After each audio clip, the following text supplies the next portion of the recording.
कुछ मौसम की बात हो जाए। पेशावर में मतला जुज़वी अबर आलूद है। गुज़श्ता 24 घंटों के दौरान 1 मिलीमीटर बारिश रिकॉर्ड की गई है। महकमा मौसमियात के मुताबिक आइंदा 24 घंटों के दौरान पेशावर समेत खैबर पख्तूनख्वा के बेशतर इलाकों में बारिश का इम्कान है। मौसम से मुताल्लिक़ मज़ीद बताएंगे मोहम्मद दानियाल अजीज़।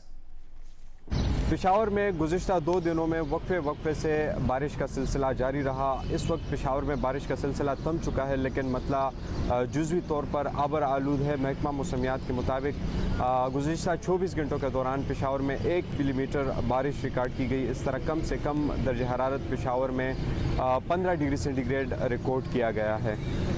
गुज़िश्ता 24 घंटों के दौरान पेशावर समेत खैबर पख्तूनख्वा के बेशतर मैदानी और बालाई इलाकों में बारिश रिकॉर्ड की गई है। सूबे में सबसे ज़्यादा बारिश पटन कोहिस्तान में 16 मिलीमीटर बारिश रिकॉर्ड की गई है। इस तरह सैदुल शरीफ की अगर हम बात करें तो वहाँ पर 14 मिलीमीटर बारिश रिकॉर्ड की गई है। कालाम में 5 मिलीमीटर बारिश रिकॉर्ड की गई है। महकमा मौसमियात के मुताबिक आइंदा 24 घंटों के दौरान पेशावर समेत खैबर पख्तूनख्वा के बेशतर इलाकों में मज़ीद बारिश का इम्कान है। जी, गिलगित बल्तिस्तान के ज़िला हुंजा में जाती सर्दी लौट आई है। वादी में एक बार फिर बर्फबारी का सिलसिला शुरू हो गया है। मज़ीद बताएंगे नुमाइंदा जियो न्यूज़ अली अहमद।